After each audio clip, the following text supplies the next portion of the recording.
So welcome to the devotional today. Today we're going to talk about something that is close to my heart regarding justice, fairness, and blessings. At first, it originated with just justice alone.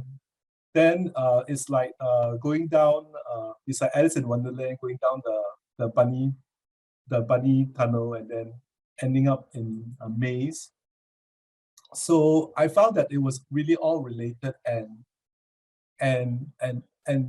it's all tied together. So I decided to sort of bundle it together and really tackle just a few issues that I've seen inside it. So the themes that we'll be covering today is the themes for exploration will be the case for justice, what justice is all about, and what is justice like according to the Bible, about treating each other fairly, okay, about dealing with injustice in our lives, and also about redefining our blessings. What are blessings all about, and how do they relate to the whole scheme of things? There is a bit of methodology involved. It goes on first with questions I've asked during my walk with God or during my quiet times, or throughout my Christian life. Having some of the guidance from the Bible, looking into biblical characters and the experiences they've gone through, and sort of like interviewing them, and also having us contribute to the conversation, because honestly, there's still some gaps also that I have, and probably I'll ask some questions along the way, and during the breakout session, we can all get involved to sort of, help each other out in our journey here to, really discover what's the plan that God has for all of us. Okay. So first, we start off with the case for justice. So what's it all about?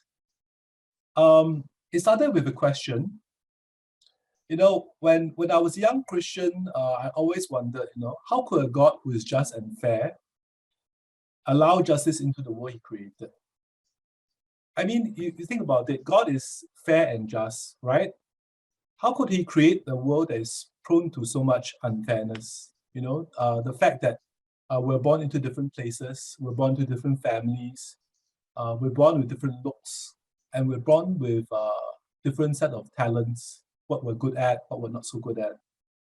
How could he, in fact, expect any kind of equality to come out of this? How could he not expect abuse to come out of this? So this is one of those questions that I really, I wouldn't say I struggled a lot with it, but this came on and off during my Christian life, and it's something that I couldn't really quite reconcile.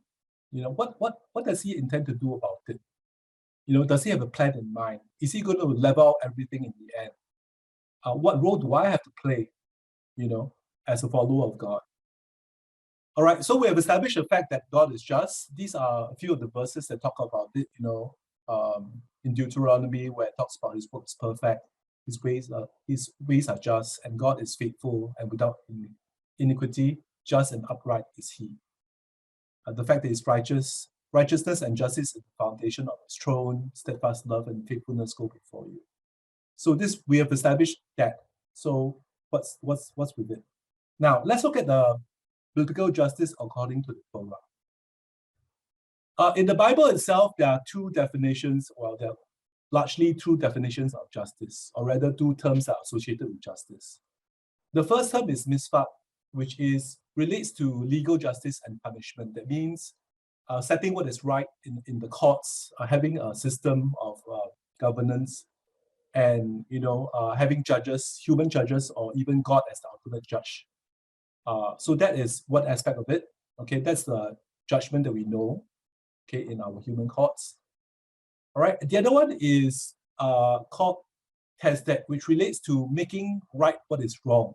Okay, so similarly, to right what is wrong, to be fair, right, to be equal.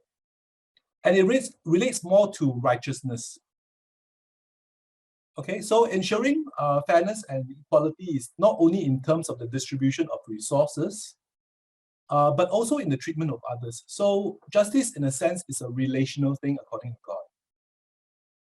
The Torah has a whole framework of laws that safeguards the rights of what they call the quintet of the vulnerable, which the Jews call, which comprises of widows, orphans, strangers, and the poor. You'll find that in a lot of verses relating to, giving, right? Taking care of the vulnerable group. So this belonged to, at the time, the vulnerable group society. All right? And primarily, those responsible for taking care of the needs of these vulnerable are the rich. Okay, those that are blessed.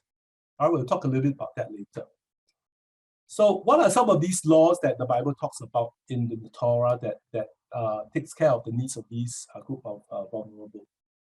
These include things like leaving the edges of the field unharvested, so that the aliens or the strangers of the land can go in and pick them up, which also means that the fields are unguarded as well, or rather unfenced. Okay, tithings from the harvest for the priests and the Levites, because the Levites and priests don't own any of the land. Returning of land to the original owners after sales to them over a number of years. That means people who are desperate, who have no choice to sell the land, they have a chance to sort of get it back. Servants that are being freed after 6 years of service, right? Servants who are in dire conditions, they have to sell their own selves, right, into families. They are freed after 6 years. And the periodic cancellation of debt. So these are all built into the framework of the system of society according to the Old Testament. Now, how many of them are observed strictly? Nobody really knows. Okay, but that is the thing, that is a system that God intended, right? Now, while equality is not preserved at all times, the conditions will be set periodically. The purpose and the condition of what the Torah calls birach, which is prosperity from God, which literally means blessing, is that birach is shared widely. So the fact that you are blessed gives you the moral responsibility to share what you have with those that are less fortunate. Okay? So even when the Torah recognizes the reality of their being poor, rich and poor, it insists that each person is treated with dignity and with justice, especially in moments when a person's poverty is most evident. So this is what God's intention is, that despite being inequality in this world, it's the moral responsibility of the rich to take care of the poor. Now, we know very well that reality is very far from this. Okay, the fact that the rich become richer and the poor become poorer, right? There's a lot of oppression going on, and the fact that people disregard this, or most evidently those are not Israelites. Okay, they disregard this and they try to make the divide even wider. But in terms of Israelite society, this is the boundaries of the system that God has set in place. So the goal of this is to act as an example for the rest of the countries to follow. Okay, of course, in the end, it isn't really done so. But that is what God's intention is, and that's something for us to really take reference from. So there are these are some verses relating to justice. There's an exhaustive list over here. I can provide you with the PDF later. You can look at the exhaustive list. All right. From the book of Micah, he has told you, O man, what is good and what the Lord requires of you, but to do justice. That means the Israelites have the responsibility to do justice, okay, to love kindness and walk humbly with your God. Okay. Evil men do not understand justice, but those who seek the Lord understands it completely. Right? And then Proverbs, to do righteousness and justice is more acceptable to the Lord than sacrifice. Okay, so it's more important than even sacrifice, taking care of the needs of those that are vulnerable. Okay, we're going to jump a little bit deeper into the idea of biblical justice as fair distribution. The term for it is Tzedakah. So Tzedakah is the Hebrew word for righteousness and ethical charity. So as part of the system, it is a form of social justice that donors benefit from giving as much or more than its recipients. It's more than a financial transaction. Tzedakah builds trusting relationships and includes contribution of time, effort, and insight. So it's not just about the contribution of money alone. It's also about effort. It's also about care and concern. Okay, these are a few a few verses associated to the idea of giving itself. All right. Most interestingly, okay, in Ephesians 4 verse 28, let the thief no longer steal, but rather let him labor, do honest work with his own hands, so that he may have something to share with anyone in need. So even the middle people, or rather those that are trying to reform, somehow God expects them to, earn an honest living and to help each other out. So this idea of giving is not just limited to those that are extremely rich to take care of the poor, but even those like among us that are, neither here nor there, quite middle, we are expected to do our part as well. So in every level of society, there's always, those that are slightly richer, those that are slightly poorer. Okay, so how does that fit in for us? So we are supposed to all look out for each other in that sense. That is, to God, a form of justice or equality. Right, let's examine the case of the rich young ruler. Okay, so the case of the rich young ruler is so important that it's mentioned in three separate accounts in the Bible. So I think they must think that it's really so important that all three accounts must talk about it. So, I mean, everyone knows their case. All right, when he approached Jesus and he talked about, his life and what it takes to have eternal life, and basically Jesus told him to walk the extra mile and give up all he has. And he was very sad because he was really, really very rich. Okay. Now, before he told Jesus that he couldn't do it, Jesus already was very impressed with his life, and Jesus loved him. I don't think after he commented, Jesus loved him less. Obviously, perhaps he was a little bit disappointed with his reaction or what he said. Okay, but I just want to think about, what really went wrong with his approach, or what really went wrong with his attitude to all these things. Does it mean that rich people cannot go to heaven? Is that the case? Is it so hard, right? After that, Jesus made a comment that, it's easier for a camel to go through the eye of a needle, right, than for rich people to go to heaven. But, you look in the Bible, that's not quite true, okay? There are a few examples of, those who are extremely well off that did make it, right? So who are they actually? So these are biblical characters that generally practice justice and generosity. So you look at an example of Abraham. He was really successful. He had herds, he had people that were under him. He was extremely generous. Okay, with even when he was up on the hill with Lot, and they had the opportunity to divide up the land. All right, which side to go to? He allowed Lot to take the more generous portion, or rather the better portion, and then he would take the one that's worth more. So it really expressed a lot about where he's coming from, and generally Abraham was known to of course Abraham was known for his many faults as well, but he was known to be a person who really took care of people, and he expressed the idea of justice very well in a sense. Similarly for Job as well. Okay, Job was generous with his wealth and his thoughts for the less fortunate. In fact, he went on to such extremes that he offered sacrifices on behalf of his children just in case they sin. Okay, so he was really serious about it. Mind you, this was done even before the idea of the Torah came about. So this was done even before the law was given, because after all, these are not the Israelites per se. These were the patriarchs. Okay, there were people before the age of the Israelites.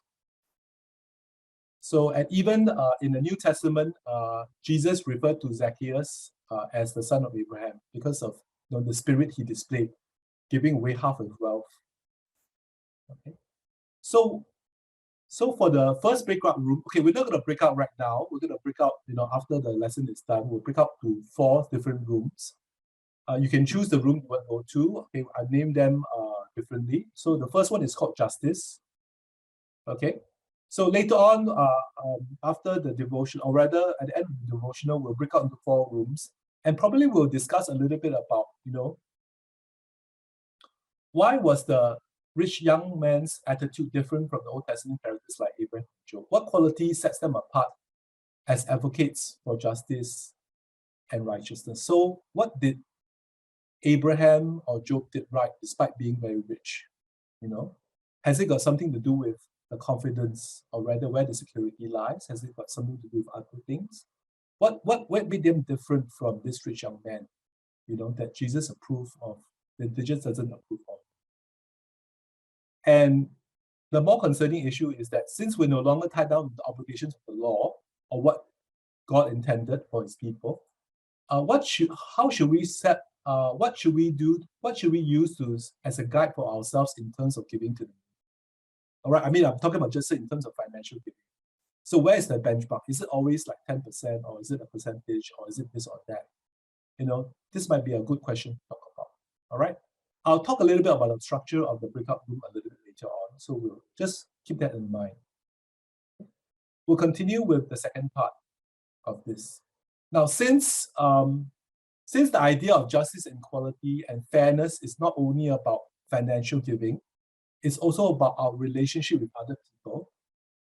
Let's examine or rather explore the idea of treating other people fairly. So let's go to point number 2. So this is area number 2, treating other people fairly. Any questions so far? All right, these are a few verses about treating others. Okay, so if you want the exhaustive list, you can click on the link provided. But these are some that really stood up for me, and they're a little bit hard for me to accept also. Okay, it's a challenge for me. All right, do not rejoice when your enemy falls. Do not let your heart be glad when they stumble. Okay, unfortunately, when my enemies fall, I rejoice a little bit. Okay, it's very bad of me, but okay, I said, wow, there's justice in this world. Okay, so I can't really say that I follow that. Okay, and furthermore, in Romans it says, we who are strong have an obligation to bear the failings of the weak. The Singaporean will say, how cannot lah, okay?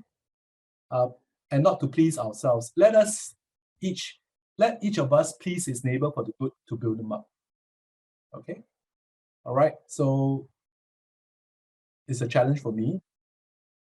In the book of James, this one struck me a lot. Okay, my brothers, show no partiality as you hold to the faith of our Lord Jesus. Let the glory of God, let the Lord of glory, for if a man is wearing a gold ring and fine clothing comes into your assembly, and a poor man in shabby clothing also comes in, if you pay attention to the one who wears the ring, the fine clothing, and say, you sit in a good place, while you say to the poor man, you sit over there, judge, or sit at my feet, have you not made distinctions among yourselves and become judges with evil thoughts? Okay, though the idea of judgment comes in as well. Listen, my beloved brothers, has not God chosen those who are poor in the world to be rich in faith and heirs of the kingdom, which he has promised to those who love him? So this is really hard teaching. This really talks about how we treat people in general. Do we treat people we hold in high esteem differently from people we seem to regard in low esteem or in poor situations? Okay, there were two incidents in my life that opened my eyes to this particular concept that I'm going to share about. Okay, that honestly made me change my heart in this area especially.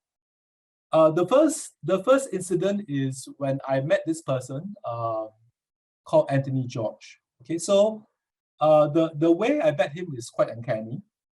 All right, I was jogging in the wee hours of the morning one day while it was still dark. Okay, so don't ask me why I was doing that. I can't sleep, so I went jogging. And I was jogging behind this practice track where there is a big cushion for the high jump. Okay, then I heard a voice in the dark, as if God is calling out to me, or maybe a ghost. So I actually jumped because I was really scared. I jumped aside and I said, "Who's that?" Okay, it really shocked me. Then I saw a shadowy figure behind the large cushion. Then I kept because I was jogging, right? So I was running away. I didn't stop to see what happened. So I ran around. And when I came again, he disappeared. So I was like, oh no, is it a ghost? Is it a ghost? Oh no, 见鬼, 见鬼. Okay. A few days later, I met him again. So this time round, I saw him. It was a person. It was not a ghost. Okay, and it was around the same area. So he was this homeless person. There are a total of 4 homeless person around my place. Okay, I actually counted, and he was one of them.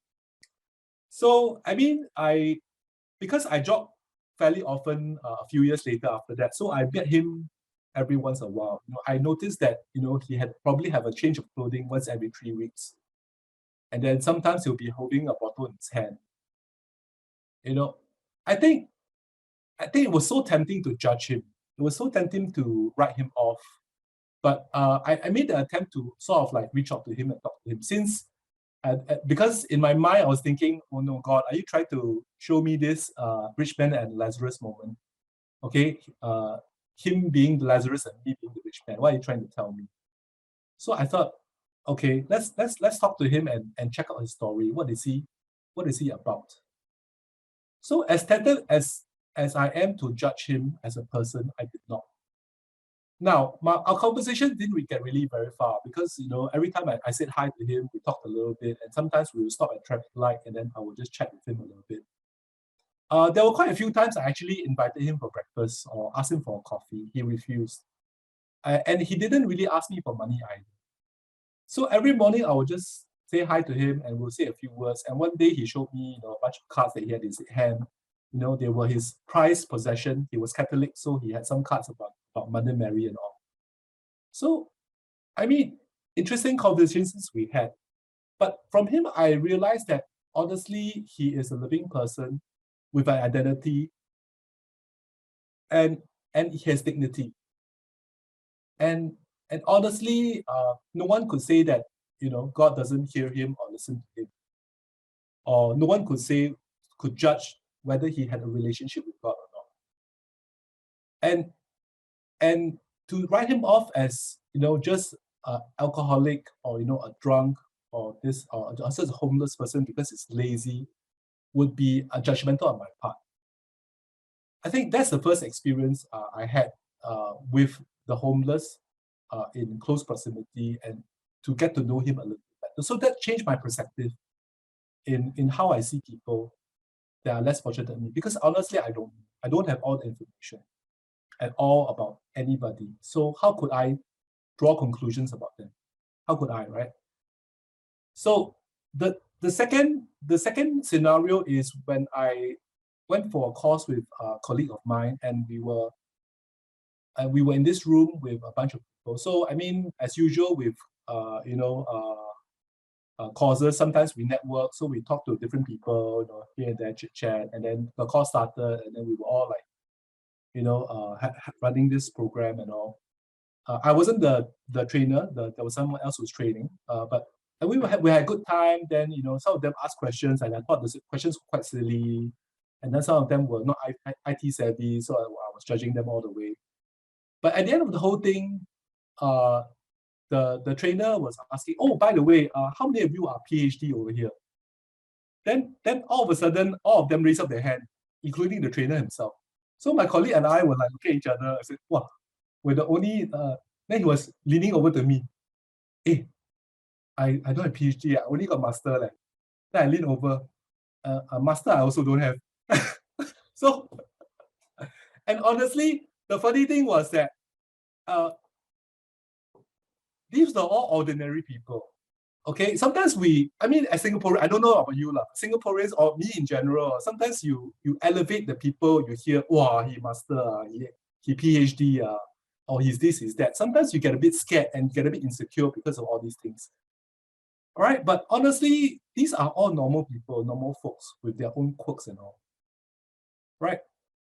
Even when we did the musical Build, okay, a few years back, I met Steve Johnson. So, I mean, when I grew up as a Christian, you hear a lot of stories about all these heroes of the faith. And then when I met the person itself, I mean, he's still the talented person that he is, but I realized that he had a lot of quirks as well. So I actually started to realize that, hey, these are not above people that are elevated above. They are still people. They are still people in general. And honestly, I don't have to treat them in a special way. So after those two experiences, I thought, could I treat people the same way? Is it possible to treat people like fairly in the same way, with the respect that's due every human being because they are created in the image of God, rather than elevate people to a higher standard or to a higher standing? Okay, I think through that it gave me a lot of courage when I'm talking to people who are so-called in a higher authority, because honestly I don't treat them any worse, but I'm slightly more courageous in voicing out because I know that they're human beings and are prone to mistakes. And I don't treat people lower, all right, people that are of a lower status than I am, or I don't do comparisons, because they seem to be not as smart, not as clever, not in a position, but they're still human beings. In fact, they have their own wisdom, they have their own interesting stories. Every one of them have a personality to tell. So in the way I treat people, could I do it more fairly? So I realized that actually that experience gave me a lot of confidence in how I treat people, or where my security lies. And it doesn't lie in where I am, how intelligent I am, what position I'm in, therefore I can speak up and scold people, or I push and oppress people. That sort of removed that element from my life. So let's move to breakout room number 2. Let's talk a little bit about fairness. Okay, I know in society now there's a lot of toxic practices. Okay, sometimes for better or worse. All right. Okay, so we have 2 questions over here. What are some toxic practices in society today that we should avoid participating in? Okay. For example, you can think of things like gaslighting, or things like the cancel culture. And as Christians, how do we protect ourselves from it? Okay, you can support with scripture if you want. And also the second thing is the Bible warns against judging people. Okay, I mean, they are very strict about it. Matthew 7, 1-2 talks about that. Do not judge, or you too will be judged with the same measure. But honestly, is it possible to have an opinion about someone without being judged? Where is the line? Where does the line, where does having an opinion or seeing certain things about, I mean, you cannot see a person do things and have no opinion about them, right? So where is that fine line that crosses to being judgmental? What qualifies as being judgmental? So let's explore that a little bit in the breakout room, in the room called fairness. Okay, so pick your poison. Let's move along. The third one is dealing with injustice. Okay, this is more in the aspect of suffering some injustice. Okay, so we'll run into that a little bit. Okay, now everyone suffers from some form of injustice once a while. All right, something happened to him, we were persecuted, or somebody said something wrong about us, or we were framed for something we didn't do. Now in the Bible, there's a whole bunch of people that got into that as well. All right, let's look at some of them and their reaction. Sorry, let me go to this list instead. I think this list is better. All right, let's just notice the top part. We'll go to the bottom part later on. All right, biblical characters and the response to when dealing with injustice. So, of course, the primary character that we look at is Job, obviously. He got the short end of the stick, okay? His family was taken from him. His family and wealth was taken from him with no reason, okay? And then he got afflicted with all kinds of sores. This is a picture of him over here. All right, what did Job do? Okay, he petitioned he complained to his friends. Okay, he never denied God, but he really ranted. Okay, and he asked God all kinds of questions. And in the end, he got an answer, but that didn't really quite fit the question he asked.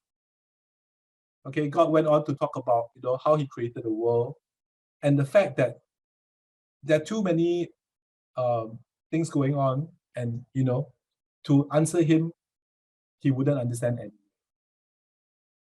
Okay, so that's number one.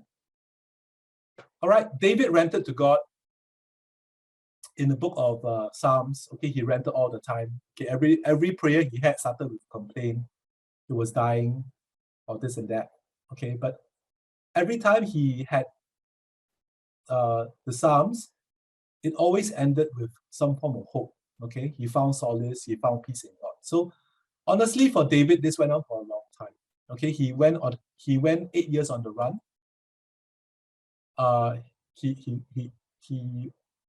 went from place to place. He even had to give up his own country and went into refuge in another country and served another king, pretended to be mad and suffered all kinds of things, right? But he still was steadfast in hope. Let's not forget Shadrach, Meshach, and Abednego. All right, they were thrown into the fire. Okay, so they didn't complain, they didn't rain down curses on the afflictors, but they went in quietly. Perhaps the famous statement that they made was, okay, found over here, if we are thrown into the blazing furnace, the God we serve is able to deliver us from it. He will deliver us from your majesty's hand, but even if he does not, we want you to know, your majesty, that we will not serve your gods or worship the image of gold that you have set up. Right? Do they know they'll be delivered? They don't. But even if they don't, they're still going to follow God regardless. And of course, Jesus, when he prayed in Gethsemane, all right, so he was anxious about what's going to go through, but yet he was steadfast in it. You know, even at the last minute, all right, when he faced opposition and the soldiers came to take him, he stopped Peter from. He restored the ear of the soldier or the servant, right, when Peter had cut off. So even in his time of capture, he had the act of justice that was done, right? And of course, who could forget Jonah, right? He did God's will, but ended up sitting on the hill sulking. Now, what can we learn from all these people and the afflictions that they went through? Right? Now, we draw upon the second idea of justice over here. Okay? First thing is that they all recognize that God is the ultimate judge. All right? The idea of mishpat. That in all these things, that they are just characters in play, and they are not the ultimate judgment. That God will do the final say in all these things. That he will be the one who will equalize everything in the end. All of them went to God in prayer and petition. Even Jonah, he prayed in the whale. Okay.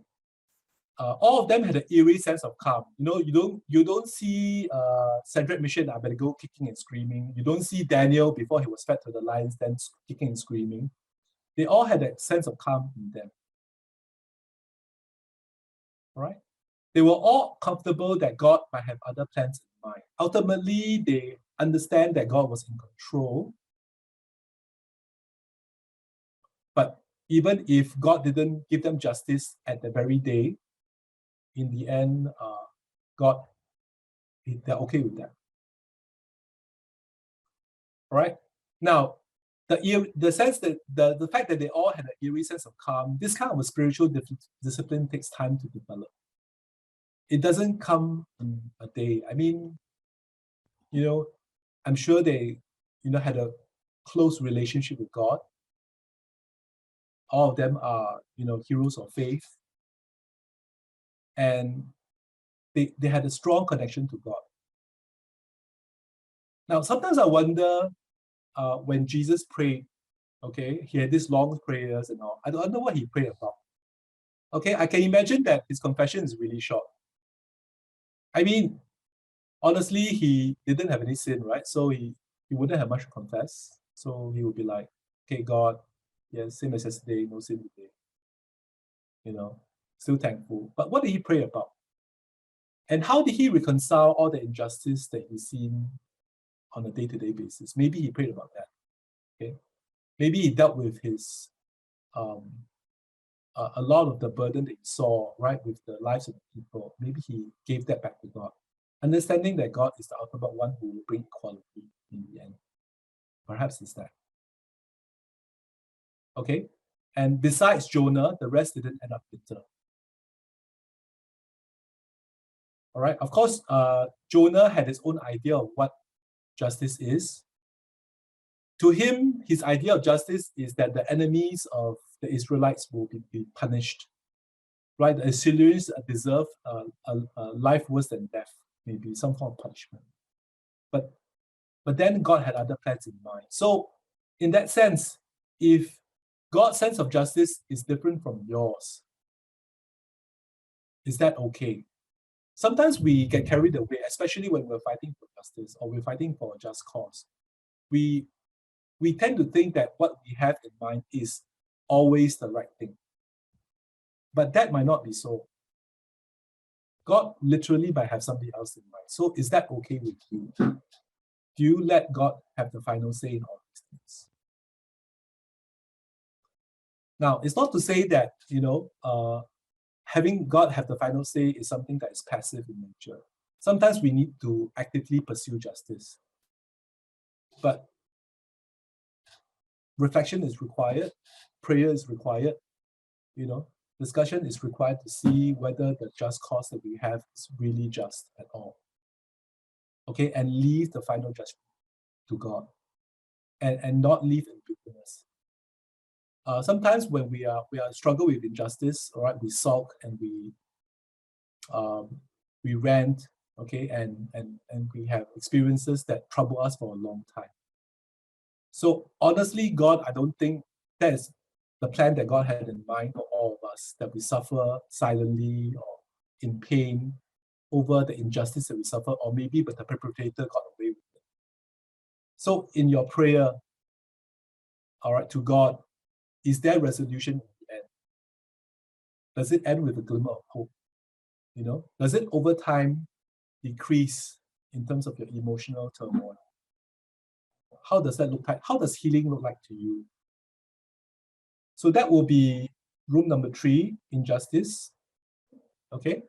Share about the ways you have dealt with injustice in the past and how you were able to overcome it. When it comes to emotional healing from traumatic life events, besides praying and petitioning to God, what would be helpful to you? Let's think about that a little bit. Okay. Last but not least, redefining our blessings. This will be really short. Okay, let's do a recap and a poll. Now, this links back a little bit to our first point, okay, in the idea of blessings. So when God gives us, okay, let me launch the poll first. Give me a second while I find it out. Where is my poll? Where is my poll? Yes. Oh, I'm logged on to another device. Ew, terrible. Okay, how could that be? Okay, somehow my poll doesn't really work. Okay, so that sort of died. All right, so let's just go through the concept itself. When God gives us stuff, when God bless us with things, okay, that is considered a blessing, yes? I would say most of people agree. Okay, does that remain a blessing all the time? If you were to ask the rich man and Lazarus, okay, if you ask the rich man, in the end of the day, was your riches, was your wealth a source of blessing for you? He would probably say, no, it's not. It ended up as a curse because it brought him to hell. So if God were to give you something, and sometimes I get very triggered. So when someone say, oh, you're so blessed, you have this nice place, you have this, you have this and that. So if I'm blessed, that means somebody else didn't receive it. So isn't it unfair? Okay. So what is truly a blessing to us? What is that? Can we redefine that?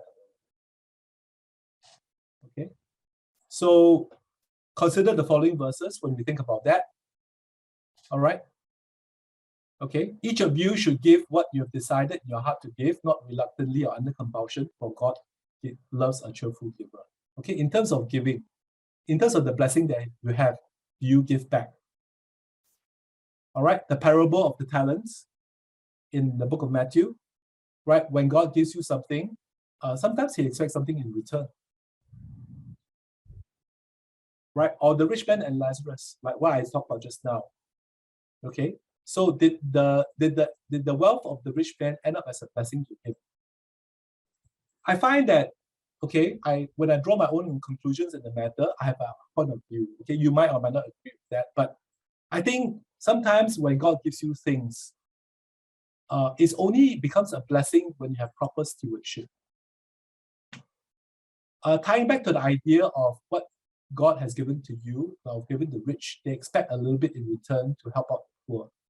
Okay, you need to produce some of that. And honestly, according to the 2 Corinthians, what you give is really entirely up to what you decide. Okay, in the New Testament at least. Okay, but blessings comes with the responsibility of stewardship. If not, it can easily become a curse. All right, now, like, what does this leave the rest of us? Like what I said at the start, what does it leave the rest of us? I mean, I'm not super rich. I don't have a landed property. I don't have a BMW. So am I expected to give a lot? Like I said, the idea of justice is a relative term. If the man can change, and stop robbing and work with his hands to share with someone who has less than him, then it applies to me as well in certain way. And sometimes it's not restricted to money or wealth or riches or resources. It's also restricted to energy, effort, insights. We see people with need around us, especially during COVID. I would say that I think the amount of mental stress that people go through, okay, I think has increased quite a fair bit. All right, people get stuck and people go through different challenges. You read it in the news every day. So when we walk our daily lives, do we think about others, right? Do we consider others? I mean, in Singapore itself, you struggle to find somebody that's pretty poor. I mean, you can find it if you want to, but honestly, it's hard to do that. So what is there for us to do? All right. Just let me share with you some things I'm working on. All right. For me, I want to pay more attention to people around me and offer help. Okay. Sometimes the words, how can I help, really means a lot. So, do you reach out to your friends? Do you reach out to people you know? You reach out to your relatives, people you care about. Just a kind word. Hey, how's it going? How's it going for you? Do you feel stressed out? How can I help you?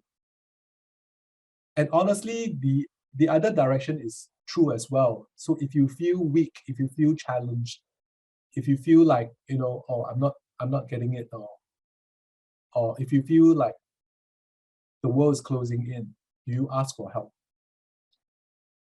God had never had a problem with people who are struggling or weak. At least not from what I've read in the Bible. So breakout room number 4, okay, let's call it blessings. All right, these are the questions, right? In what other ways can I share my blessings with people around me in both church and with others? In a way, I think our salvation is a blessing. Okay, it is, right? Having a relationship with God is a blessing in itself. So sometimes instead of thinking of it as, wow, the mission, okay, if you don't do the mission, God will be upset or this and that. Why don't we share it in a way that, hey, let's share what we have with others. Our relationship with God is a blessing for us. Can I share with somebody else? Maybe if we put it in that perspective, it will really make it not so heavy on us. Right? Think about it. Okay, and then the second question is, how can I stay cheerful when giving?